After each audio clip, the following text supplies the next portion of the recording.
What's going on? This is Cam from Tinker's Musings here. Today we're going to talk about ways you can improve your homelab power efficiency. I actually had the highest power bill that I've ever seen in August because everything was running full tilt. I was plotting for Chia, running an air conditioner, and just general cooling the house and everything else. So I set out to improve the power usage of the home lab so that I'm not breaking every month. We are going to be entering the fall and winter weather, so that should improve upon cooling costs. But what about year-round power usage?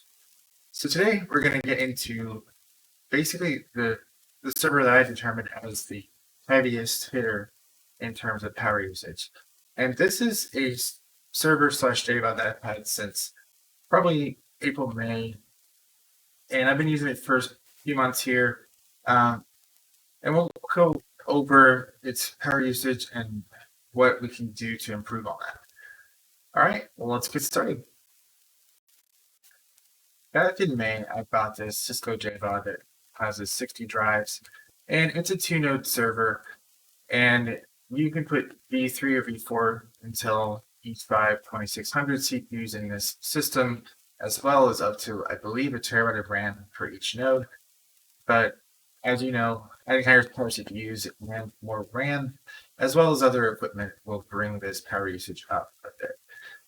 What we're looking at here is kind of the before I made any change, and then we'll look at where it is now after a couple of these slides here. Previously, I was running two E5 2650 V4s. They're not super crazy hungry on power, but they do have 105 watt TDP, which is a lot, in my opinion, if you're not really going to be using it for high performance workloads.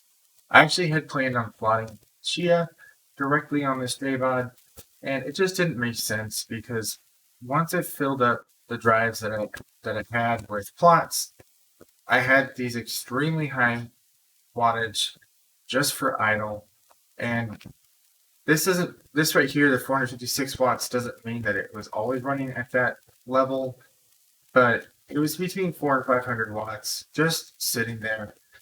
And we'll get into kind of the breakdown of this. With this Cisco unit, it actually works on splitting out the power meter into two components, and even three if you run the server node 2. I'm not currently using the second node, but we see over time that it was pretty much sitting at 280 watts, doing nothing except being on. And that's a lot. That's a huge idle power usage just for the chassis alone. Ooh, geez, I had to do something about that. And here is the CPU power just sitting at 100 watts. Really? That's a lot too. When you add those two up together, we're looking nearly 400 watts just idle. And what? To farm Chia? Chia is supposed to be pretty great. So I had to cut down on the power usage. This is really too much for me in terms of wattage just sitting idle, essentially. Because farming Chia really doesn't take much power, it shouldn't. And you don't really need beefy CPUs for harvesting. Now, that's when I set out for a lower TDP CPU, and I found this chart from Serve the Help. I didn't make this chart, I just found it on the forums, and I was looking for, low TDP CPUs. And the lowest TDP on this chart is the E5-2630L V4. And this is a V4 CPU. And thankfully, this server, both nodes actually support V3 and V4. And you might have to make sure that all of your BIOS updates and firmware updates are in place in order to use V4. A lot of times, vendors will roll bytecode updates for something like a new processor generation with the same socket. However, once I saw this 55 watt TDP, I was like, that's what I need. And it's nothing fancy. I could have gone with the 2650 LV4, I guess, if I needed more cores. But for the most part, we're just sitting there farming, harvesting chia, and we don't need anything beyond these low clocked CPUs for achieving this purpose. The RAM is up to 2133 megahertz. That is going to largely depend on the CPU that you have installed. Previously, I did have a pair of E5-2650s B4s, which supported up to 2400 megahertz. But again, not plotting directly on this machine anymore. It's just a JBOD with a low power single CPU. And I think that did make a difference, actually. On the next page, we'll look into kind of what that looks like. Already with one CPU, we see that the chassis manual power dropped down to 388 watts. Again, I don't think that means that it's running at 388 to 400 watts. 388 watts is a nice improvement from this 456 watts. Additionally, when we look at the power monitoring,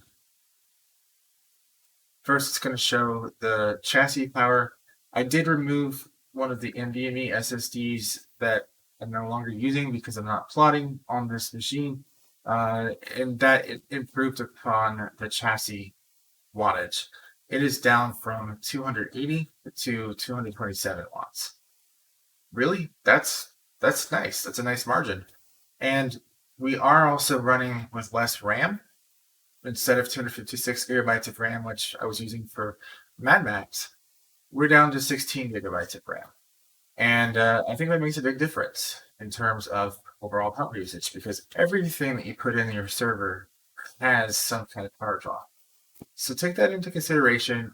If you are trying to cut down on maybe one of your power hungry servers.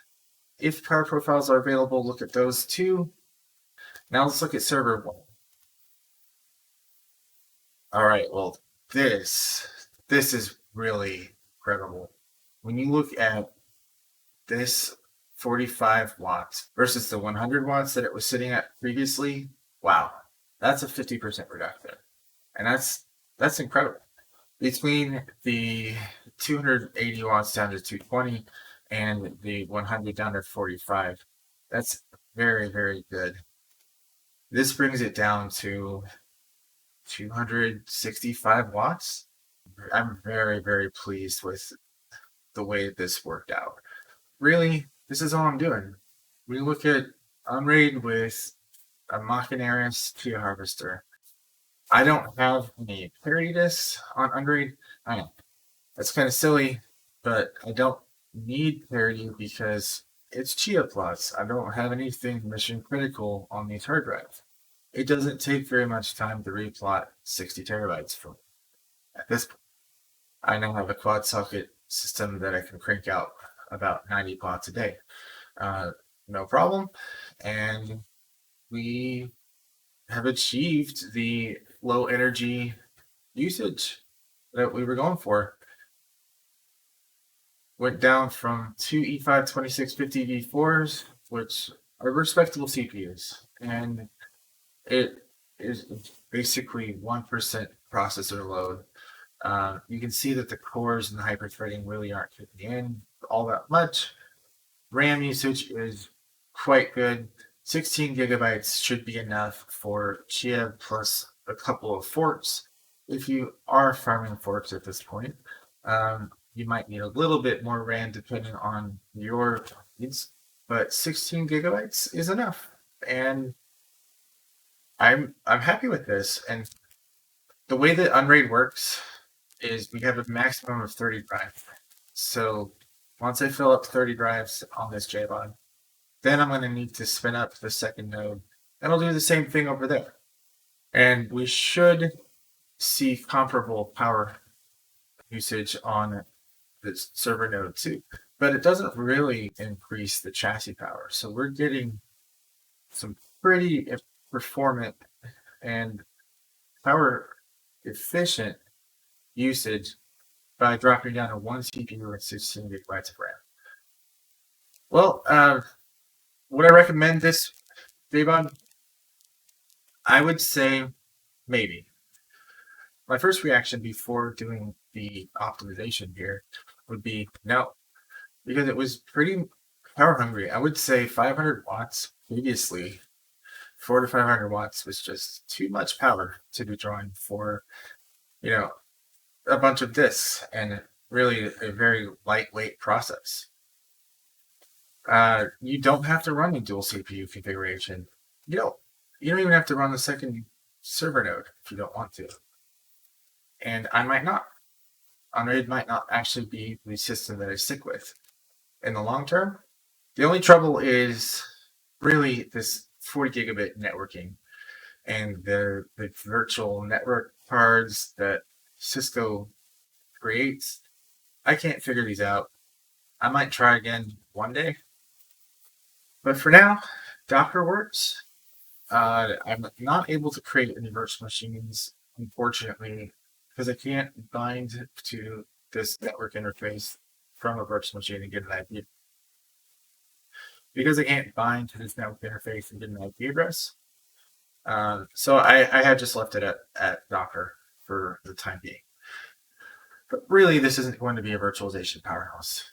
Not when you kind of run it in a low energy sort of configuration like I am. Well, now I would say if you found this locally, say somebody was selling one of these locally, take a look, check it out. You could set up something similar for fairly cheaply. Freight shipping on these things, I just wouldn't do it. I got mine shipped via FedEx and paid a pretty penny for it. And unfortunately, it still had some damage when it came. Maybe if I paid a little bit more for freight, it wouldn't have been so damaged.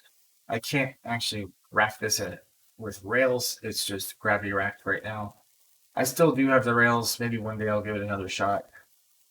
But yeah, I couldn't get the inner rail on the left side to snap in. The outer rails are fine-ish, but the inner rails, at least on the left side, I just can't get that one to snap in. But that aside, if you find this locally, pick it up, check it out. Definitely worth your investigation. And 60 days, really. And for you, uh, that you can't get much denser than that. And you do get a little bit of compute power on top of it if you want to run Machineras directly on the box. There are other JBODs that run over SAS, and I think those would be less hassle, in my opinion.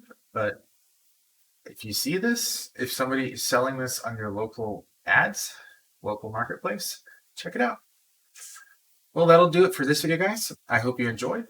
And if you have any comments or questions, please leave those down below. And also, please hit that like and subscribe button. It really helps us out.